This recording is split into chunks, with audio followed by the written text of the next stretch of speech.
Hey guys, welcome to my channel. I'm Jelana, and if you've been here before, welcome back, sis. Today we're going to be talking about tech careers for creative people. So one thing about the tech industry, there are a lot of different careers within tech. Every career is not super technical. There are some careers that require no code at all.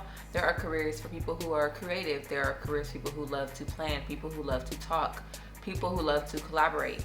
There's all types of careers out there, and it's all about just finding the one that you feel most comfortable with. I'm a pretty creative person, and I'm a front-end software engineer, and I feel like this was the perfect balance between me being a technical person, but then me also being able to, express myself creatively. So I'm going to dive into a few more careers like that within this video. So without further ado, let's get into it.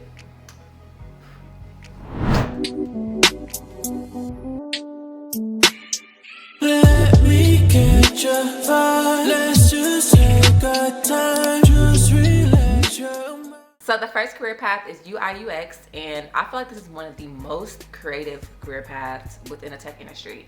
If you're a person who loves design, who loves to create, who loves all things visual, this is definitely the career for you. So what exactly is UI UX? Let's dive a little bit deeper into that. The user experience designer is responsible for creating an optimal experience anytime a user is interacting with a digital product or a physical product. The UX designer focuses on the overall experience. How easy is it to navigate a website? How easy is it to purchase a product? Are there too many things on the page that are distracting? Are there things that disrupt the user experience? Are there too many pop-ups? Are there too many clicks? Are there too many buttons?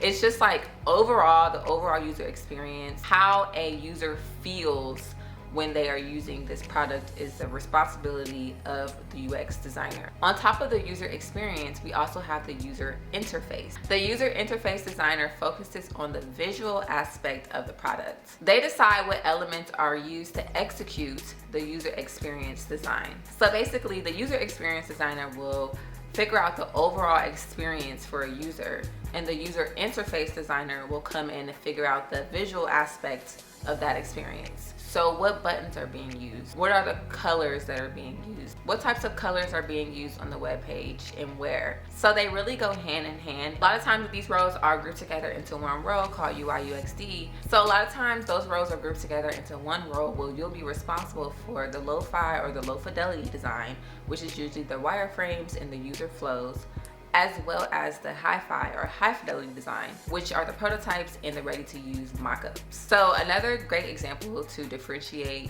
the user experience versus the user interface is the classic ketchup bottle example. So you have the user interface, which is more so concerned with the visual appeal, the aesthetic, how it looks sitting on the shelf and things like that. Then you have the user experience that comes in and says, well, is that bottle actually practical? Is it easy for users to utilize?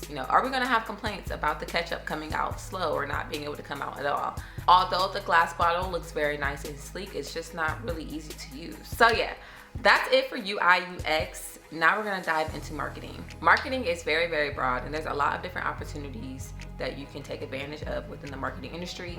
And I also want to preface this by saying that a lot of these roles that I'm about to mention in the marketing field can be combined, and a lot of marketing roles can be very ambiguous. You can kind of be doing a lot of different things. I have so many friends that are in marketing, and they are all doing completely different things. So there's definitely a role out there for you if this is something that you're interested in. But let's dive into the 3 areas of marketing that I'm going to talk about for today. The first area is digital marketing. Digital marketers develop marketing campaigns for businesses and organizations to help those businesses increase brand awareness and consumer interest. These campaigns can be held across a number of digital media such as social media, email, online blogs, online ads. There's literally so many options for digital marketing. It's basically all types of marketing through digital products. This area is growing so much because as technology increases, the need for marketing on digital products or digital platforms has increased as well. Depending on the company that you work for, this role can look like a lot of different things. You could be developing campaigns, you can be working with influencers. If you think about how things have changed so much, influencer marketing is marketing now. Like, a lot of companies rely on influencers to promote their products. So the next area is product marketing. A product marketing manager can have a lot of different responsibilities depending on the role in the company. They can be responsible for working closely with sales to make sure that the product is being sold or going to market correctly. And they are also responsible for developing new marketing tools and campaigns in order to attract new customers and new prospects. Product marketing managers can also use digital marketing strategies to promote their campaigns or push out their products and things like that. That's why I kind of said earlier that a lot of marketing roles do kind of overlap. Like, sometimes they are very ambiguous, and it really does depend on the company that you're at. The coolest campaign that I've ever seen was this Google Nest campaign. It was literally just randomly in Chicago. I was walking home from work one day and there were people outside like, hey, do you want to come inside and putt-putt? So I'm like, okay, sure. I walk in and there's this huge miniature golf setup, and each of the stations, like each of the different holes, were set up as if it was like a house. So there was like a miniature living room or like a miniature kitchen, a garage, bedroom, and things like that. And so the ideal behind the campaign was for you to be able to play golf, but also see how the Google Nest works. And I thought at the time that that was so interesting.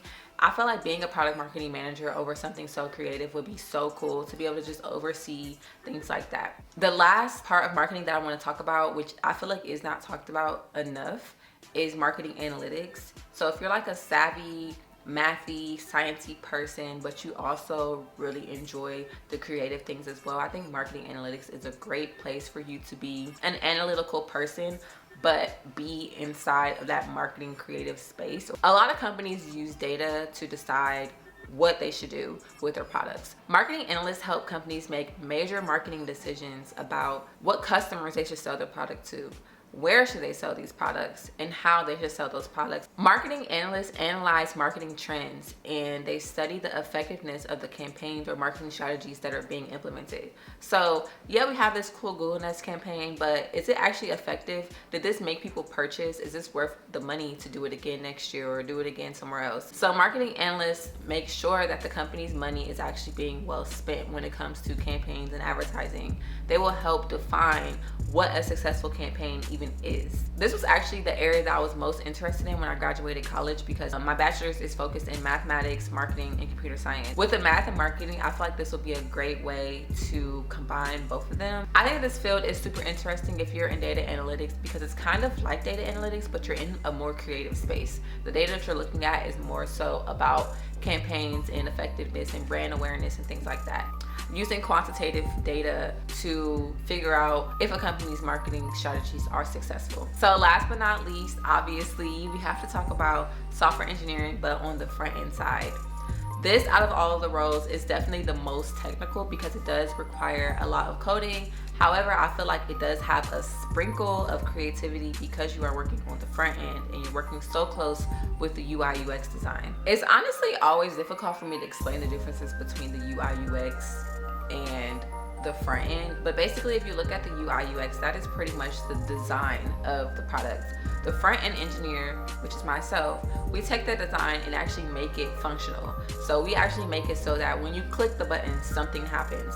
We take that design and we implement it. So we're pretty much doing everything that's on the front end except coming up with the actual design. So we use languages such as JavaScript, HTML, and CSS to bring the things that are in the UI UX design to life. A lot of times, depending on the company, so if you're working on a smaller company or even on a smaller team, sometimes your front end role will have a little bit of UI UX design. So on my last team, since we were kind of like a piloting team, we're a small team, but we owned a lot of different products, we didn't have a specific UI UX designer. So me as a front end engineer, if I were to ever come out with a new feature for our product, I would actually have to design it first, show the team my design, see how they feel about it, and then I would implement the design in the real product. So depending on the role, you could be doing a little bit of design. The team that I'm on now, we actually have a UI UX designer, so I work very closely with her, get the designs from her, and then I implement them.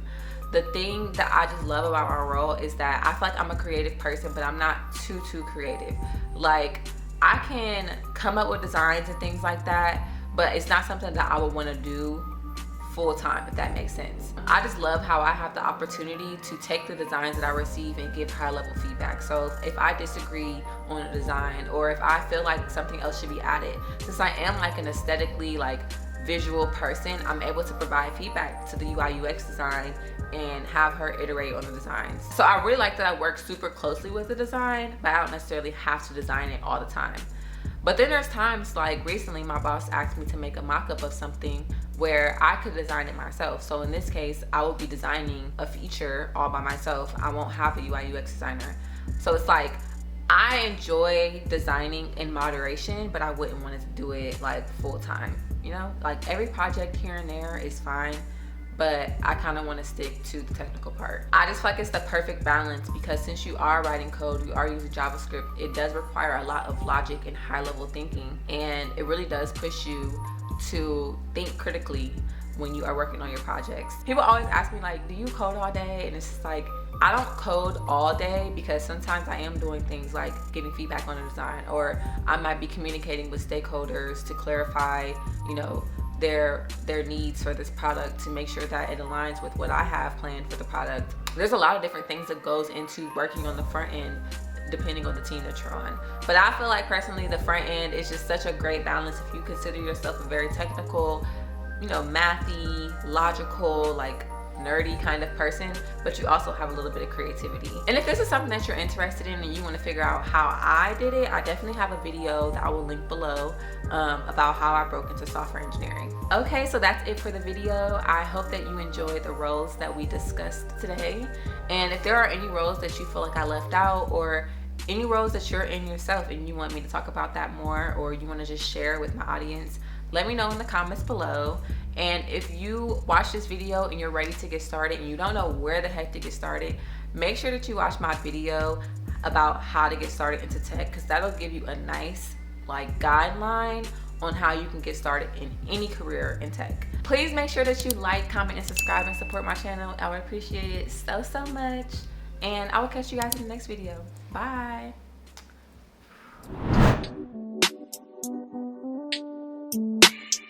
Let me get your vibe. Let's just take our time.